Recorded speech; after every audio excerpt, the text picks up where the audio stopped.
이 말씀 욥기서 16장 1절로부터 10절까지의 말씀, 나의 증인, 나의 중보자 되신 하나님이라는 제목의 말씀을 가지고 하나님의 말씀을 증거합니다. 나의 증인, 나의 중보자 되신 하나님. 욥기서 16장 1절로부터 10절까지의 말씀입니다. 찾으셨으면 같은 목소리로 함께 봉독합니다. 욥이 대답하여 이르되 이런 말은 내가 많이 들었나니 너희는 다 재난을 주는 위로자들이로구나. 헛된 말이 어찌 끝이 있으랴. 내가 무엇에 자극을 받아 이같이 대답하는가. 나도 너희처럼 말할 수 있나니 가령 너희 마음이 내 마음 자리에 있다 하자. 나도 그럴듯한 말로 너희를 치며 너희를 향하여 머리를 흔들 수 있느니라. 그래도 입으로 너희를 강하게 하며 입술의 위로로 너희의 근심을 풀었으리라.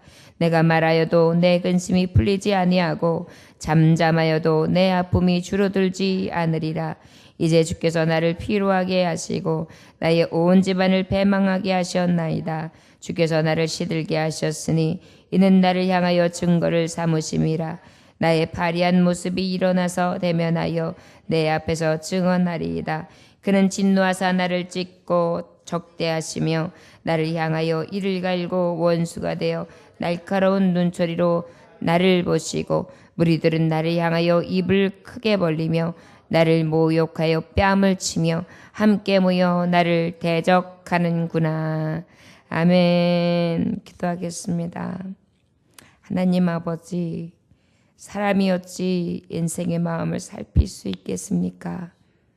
사람의 판단이 어찌 옳고 사람의 판단이 어찌 온전하다, 아버지 완전하다, 그 사람의 삶을 바로 판단한다 할 수 있사오리까.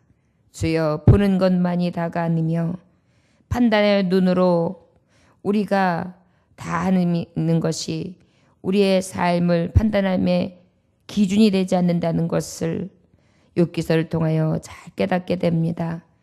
주님, 어려운 상황에 있는 형제와 이웃들에게 위로를 하게 하여 주옵소서.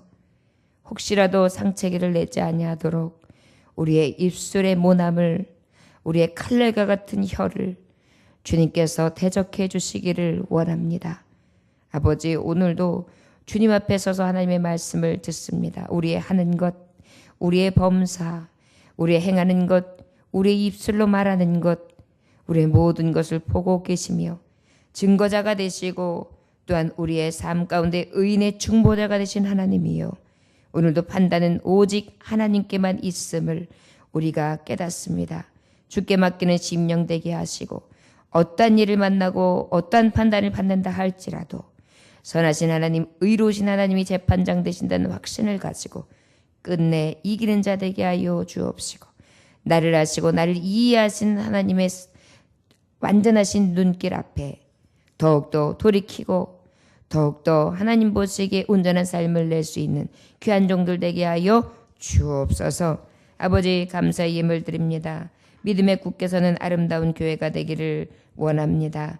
윤금여 권사님, 우리 황도일 집사님, 아버지 앞에 감사의 예물 드리오니 사랑하는 자녀의 기도가 응답되어지게 하시되 교회가 바로 서며 든든히 서가기를 늘 소원하는 아들의 간구, 사랑하는 권사님의 간구가 이루어지게 하여 주옵소서. 그 나라 그 일을 구했습니다. 모든 소원이 하나님 뜻 안에서 이루어질 수 있는 복된 가정 되게 하여 주옵소서. 예수님의 이름으로 축복하며 기도 올려나이다. 아멘. 욥이 엘리바스의 권면을 듣고 보니까 너무나 기가 차요. 그렇게 혹독하게 말할 수가 없는 거예요. 그래서 이제 이 엘리바스 친구의 말을 듣고 권계를 듣고 욥이 다시 이제 변론하는 것입니다. 욥이 대답하여 이르되 이런 말은 내가 많이 들었나니 너희는 다 재난을 주는 위로자들이로구나 그랬어요. 달갑지 않은 말을 하는 위로자구나. 오히려 재난을 당했는데 더 큰 아픔과 고통을 주는 위로자구나. 결국 뭐예요? 위로가 위로되지 않는 것을 말하고 있습니다. 이런 말 많이 들었어. 이건 누구나 다 할 수 있는 이야기지. 나에게 위로자로 왔다면 친구여. 지금 친구가 하는 것은 위로가 되지 않네. 헛된 말이 이런 말이 헛된 말이 어찌 끝이 있으랴. 내가 무엇에 작을 거 받아 이같이 대답하는가. 헛되게 들리네. 진정으로 나를 위로하는 말도 아니고 진정으로 나를 위하여 건기하는 말도 아니고 고통을 당하고 아파하고 도려내는 슬픔을 갖고 있는 내게는 친구여 오히려 나에게 자극이 되어 진정한 회개할 마음과 진정으로 위로가 되어 다시 살 소망을 얻는 그러한 말이 되지 못하네. 여러분 에베소서 4장 32절도 말씀해 보면 서로 인자하게 하며 불쌍히 여겨라 그랬거든요. 인자하게 불쌍히 여기는 게 뭐예요? 남의 입장을 그저 따뜻하게 자비로운 마음으로 품으면서 그저 불쌍히 여기면서 그 일이 내 일처럼 저 아픔이 내 아픔처럼 여기면서 조심스럽게 그 싸매해주는 손길마저도 아플까 하여 그렇게 만져주는 것이 필요하다는 것이죠. 여러분 상체기를 한번 보세요. 소독해 줄 때도 아픈 사람은요. 지금 막 쓰라려서 아파요. 그럼 소독하는 사람은 나를 아무리 위해서 소독약을 갖다 발라준다 그래도요. 아픈 사람은 피해. 왜요? 지금 쓰라리고 아픈데 그 소독약이 닿으면 어때요? 더 아프거든요. 마찬가지예요. 아무리 위로가 되고 따뜻한 말도요. 생채기 낸 사람한테는 그 닿는 것 자체가 아파요. 그래서 더 조심스럽게 조금만 참아요. 조금 따가울 거예요. 조금 괜찮죠? 이거 안 하면은 또 덧날 수 있어요. 그리고 자 이렇게 해놔서 상처를 다 감싸놔야 그래야 염증이 안 생겨요. 조금만 참아요. 그렇지 않습니까? 그런데 하물며 이 상처와 고난 앞에 풍전도와 같이 그저 언제 꺼질지 모르는 그러한 아픔 고통 가운데에 자기의 생명을 위험마저 느끼고 있는 욥에게 와가지고 야, 너 죄인이야. 너 분명히 죄 있어. 야, 인생이 죄 없는 사람이 있냐? 네 아픔에는 분명히 그럴 만한 이유가 있을 거야. 하나님이 너 치신 거야.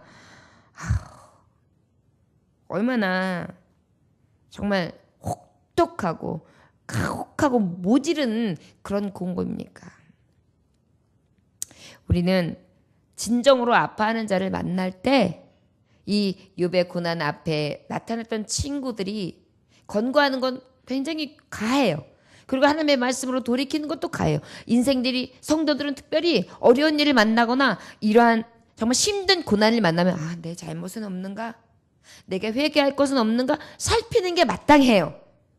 그런데 그 살핌으로 인해서 판단하거나 누군가의 어려움 그 고난이 꼭 하나님께서 치셨다라고 그렇게 얘기하면은요. 너 그럴 줄 알았어. 하나님이 치실 줄 알았어. 너 하는 꼴이 꼭 하나님이 언젠가는 너 진짜 그 꼴을 볼 줄 알았어. 이렇게 얘기하면은요. 얼마나 큰 상처가 되는지 몰라요. 혹시 그리하여 만난 고난이라 할지라도 우리는요. 위로해줘야 돼요. 잘 이겨낼 수 있습니다. 고난이 유익입니다. 이때를 통하여 우리의 삶을 다시 살펴보며 하나님을 바라볼 수 있게 합니다. 그리고 잘 인내하면 하나님께서 반드시 화가 변하여 복이 되게 하십니다. 이렇게 권면하면서 같이 기도할게요. 울면서 함께 기도해줘야죠. 그런데 이러다 보니까 이 욥은 톡톡 혼자 버려진 것 같고 혼자 내동거려진 것 같고 진짜 나야말로 하나님이 버림받은 영혼 같은 그런 마음이 생겼어요. 이어서 고백합니다. 나도 너희들처럼 말할 수 있나니 가령 너희 마음이 내 마음자리에 있다 하자. 나도 그럴듯한 말로 너희를 치며 너희를 향하여 머리를 흔들 수 있다. 그래, 나도 너희가 만약에 내 입장이고 내가 너희들 입장이면 나도 고개를 절레절레 하면서 그럴 줄 알았어. 너 분명히 죄 있어서 그래 라고 할 수 있다. 하지만 그래도 입으로 너희를 강하게 하며 입술의 위로로 너희의 근심을 풀어쓰리라. 나는 그래도 강하고 담대하라. 하나님이 함께 하셔. 아버지는 너의 위로자야, 힘이야, 능력이야, 건세야. 잘 이겨. 하나님이 능력 주시는 자에서 모든 것을 할 수 있다 하셨어. 너는 이길 수 있어. 해낼 수 있어. 너는 하나님의 사람이야. 이렇게 권면해 줘야 된다는 것이죠. 나는 그렇게 했을 거야. 내가 말하여도 내 근심이 풀리지 아니하고 잠잠하여도 내 아픔이 줄어들지 않으리라. 나는 지금 어떤 말을 해도 내 근심이 풀리지 않고 잠잠할 수도 없고 내 아픔이 줄어들지 않아. 여러분, 사실 욥의 고난처럼 아픈 고난이 어디 있습니까? 10번 말해도 이만한 고난 만날 자가 없어요. 살던 모든 영역이 싹 사라졌어요. 자녀들을 하나를 잃어도 죽을 똥 말똥인데 10자녀를 다 하루아침에 잃었어요. 그뿐입니까? 몸에 고통스러운 병까지 앓고 있어요. 돌아보는 자 하나 없어요. 전에는 나에게 아쉬워서 찾는 자들이 많았지만 없어요.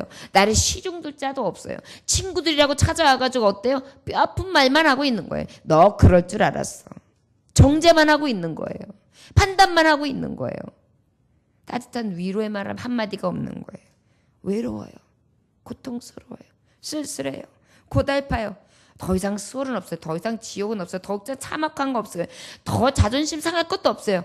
더 이상 내려앉을 것도 없는 상황인 거예요. 주께서 나를 시들게 하셨으니 이는 나를 향하여 증거를 삼으심이라. 나의 파리한 모습이 일어나서 대면에 내 앞에서 증언하리이다.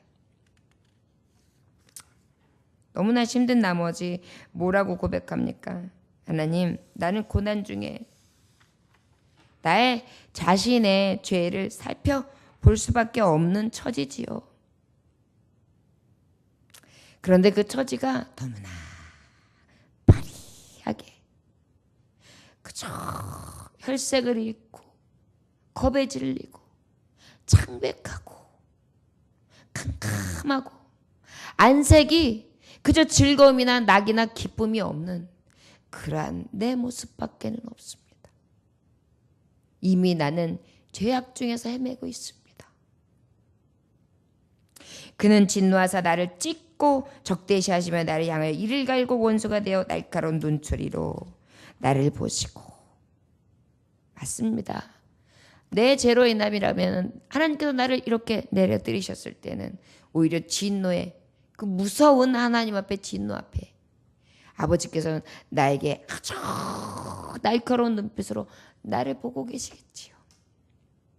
여러분, 하나님은요 죄악의 삶뿐 아니라 우리의 사는 모습을 어떻게 지켜보시고 계시냐면 불꽃 같은 눈으로 지키신다 그랬거든요. 그러다 보니까 이 욥은 너무도 잘 알았어요. 내 죄성이나 나의 의로운 모습, 하나님을 경외하는 모습, 하나님을 찾았던 모습, 하나님 앞에 불충했던 모습, 그리고 내가 이 어려움 만남 후에 내가 지금까지 울고 고독해하며 원망하고 불평하고 나의 삶을 한탄하던 그 모습까지도 아버지는 다 지켜보고 계시다. 어찌 보면은 아주 날카로운 눈초리로 나의 지금 일거수일투족을 그렇게 보고 계시는지도 모른다. 아니, 보고 계시다. 무리들은 나를 향하여 입을 크게 벌리며 나를 모욕하여 뺨을 치며 함께 모여 나를 대적하는구나. 거기다가 나를 지켜보는 사람들은요, 군중들이 어떻게 하고 있어요?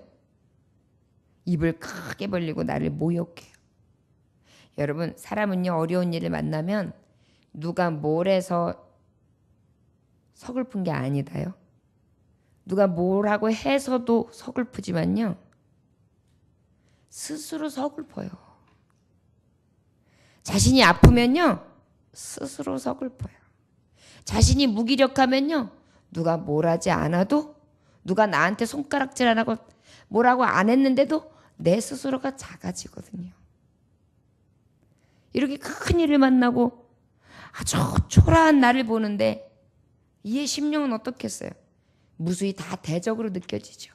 누군가 내 옆에서 수근수근만 해도 나 들으라고 하는 소리야? 누군가 나에게 이렇게 눈빛만 줘도 나를 모욕하는 거야? 누군가 나에게 살살 웃으면 그것도 좋은 눈빛으로 한번 나를 희롱하는 거야? 모욕하는 거야? 나 바보 취급하는 거야? 나 무시하는 거야? 이런 생각이 든다니까요. 왜요? 자격지심이라는 게 있거든요. 그런데 하물며 저가 부유했었어요. 아주 창대한 부자였어요. 그 다음에 어땠어요? 하나님을 경외 안 두고 늘 제사하던 자였어요. 자녀들이 잘 길러져서 그 자녀들이 순종했어요. 많은 사람들 앞에 많은 지혜를 가진 자로서 가르치던 자였어요. 이런 자가 하루아침에 저렇게 되니까 모든 사람들이 자기를 보는 시야가 어떻게 보겠어요? 멸시와 조롱거리로 보여지죠. 하나님은 마치 자기를 저 수월에 내려놓고 그저 나를 갖다 모른 척하고 아예 나를 보시되 그냥 쏘아보시는 것처럼 혹시 내가 그렇게 하나님 앞에 버려진 자란 말이야? 라는 생각들이 부랴부랴 들지요. 여러분 어려운 만나면 어때요? 하나님 나를 버리셨나? 하나님은 왜 나한테 이렇게 가혹하시지? 하나님 앞에 그래도 아버지의 뜻대로 살려고 애쓰고 싶은데 나는 왜 이렇게 가고 가도 끝이 없지? 그래서 하나님 앞에 간구하게 되잖아요. 하나님 나 좀 불쌍히 여겨주세요. 나도 좀 하나님 순탄한 길을 가게 해주세요. 순적하게 해주세요. 그런데도 놀라운 사실은요. 우리가 아버지 앞에 이 욥의 이 고백을 보면 참 놀랍습니다. 오늘 말씀의 제목이 뭐죠? 하나님은 나의 중보자시고 하나님은 나의 증인 되신다. 너무나 놀라운 고백을 하시는 거예요. 이게 19절이거든요.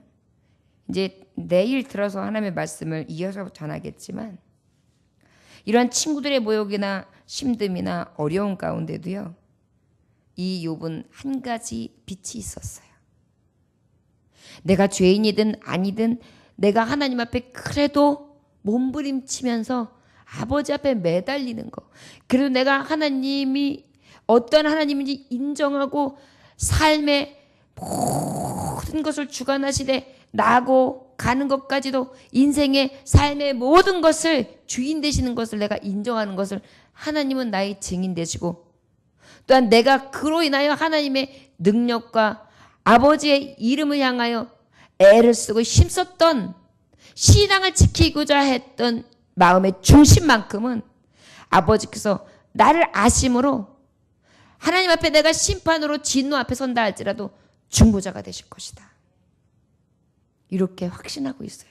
19절 한번 함께 봉독할까요? 16장 19절 시작. 지금 나의 증인이 하늘에 계시고 나의 중보자가 높은 데 계시니라. 아멘. 이게 믿음의 사람이에요. 그래. 나를 멸시하고 조롱해도 좋아. 그래. 아파. 나에게 위로가 되지 않는 위로야. 사람들은 몰라줘. 사람들은 다 떠나. 나에게 손가락질해. 나를 멸시해. 조롱해. 나를 없이 여겨. 하지만 하나님은 나의 증인이 되셔. 내가 어떤 사람인지, 어떻게 살아왔으며 어떻게 하나님을 의지했는지, 그리고 내가 주님 앞에 설 때, 사람 앞에 설 때 분명히 나의 중보자 되셔. 지금도 나의 이 한탄과 어려움과 아픔 가운데 중보하고 계셔. 하늘 위에서 나를 지켜보고 계신 하나님. 나의 이 쓰라린 고통 가운데도 이 고통 안에 주님을 인정하며 믿음을 지키려고 애쓰는 나의 증인이 되시지. 저 여러분, 우리가 환난을 만나나 고난이 있으나 멸시와 조롱이나 나를 위하여 정말 핍박하는 자들이 있어도 소망이 있음은 우리도 욥처럼 이 고난 중에 고백할 수 있는 믿음이 있기 때문이라 믿습니다. 저 여러분, 감히 욥처럼 우리도 고백할 수 있기 원합니다. 하나님, 주님은 나의 증인이십니다. 하나님 아버지, 주님은 나의 중보자이십니다. 아버지는 나를 아시고 나는 아버지를 알고 나의 인생의 파도 안에서도 나는 주님을 놓지 않았으며 죄인이며 귀수일지라도 내가 주님 앞에 떠나지 아니한 것을 내 중보자 되심으로 끝까지 내 편 되셔서 날 대신해서 신원해 주실 것을 믿습니다. 저 여러분 위로가 되시기를 원합니다. 욥의 고난 앞에서도 소망이 됨은 오직 증인 되시고 중보되신 나를 잘 알고 계시는 하나님이 계시기에 오늘도 위로가 됩니다. 사람들이 떠났습니까? 위로자 한 사람 없습니까? 사람 바라보지 맙시다. 욥도 다 떠났습니다. 주님도 다 곁에 있는 제자들과 수많은 무리들이 떠났습니다. 그러나 우리는 유일하게 나의 증인 되시고 중보자 되신 여호와 하나님이 계시기에 차마 견딜 수 있습니다. 오늘 이 새벽에도 그 증인 되시고 중보자 되신 하나님 앞에 감사하고 위로와 능력을 얻을 수 있는 귀한 고백과 은혜가 넘쳐나시기를 주 예수의 이름으로 축원합니다. 기도하겠습니다. 아버지, 친구들이 욥에게 권고하는 것이 날카로운 칼날 같았습니다. 고난 앞에 장사가 어디 있겠습니까? 환난 앞에 장사가 어디 있겠습니까? 몸에 괴로움이 있고 삶의 어려움이 있다면 한숨만 지을 자가 없으며 한탄 안 할 수가 없지요. 그것이 인생이요 미련하며 나약한 존재, 하나님 밖에는 의지할 자 없는 인생이라는 것을 깨닫게 하시니 감사합니다. 그럼에도 불구하고 나약하고 어리석은 인생들이라 할지라도 소망이 있음은 나를 아시고 나를 보시고 나를 위하여 기도하시는 나의 증인, 나의 중보자, 하늘에 계시며 높은 곳에 계신 나의 주 여호와 하나님이 계시기에 오직 내 눈을 하나님을 향해 듭니다. 아버지, 우리의 눈물과 우리의 한탄과 우리의 뼈아픈 하루하루의 인생, 이 고통 속의 나날이 주님으로 인하여 위로받게 하시고 소망 중에 매일마다의 삶이 앞으로 전진할 수 있게 하사 오직 십자가 고통, 십자가 길 영광의 날만을 소망하면서 천국에 들어갈 때까지 이기는 자, 인내하는 자, 오직 하나님만 바라보며 소망하는 자 될 수 있도록 축복하여 주옵소서. 예수님의 이름으로 기도 올려나이다. 아멘.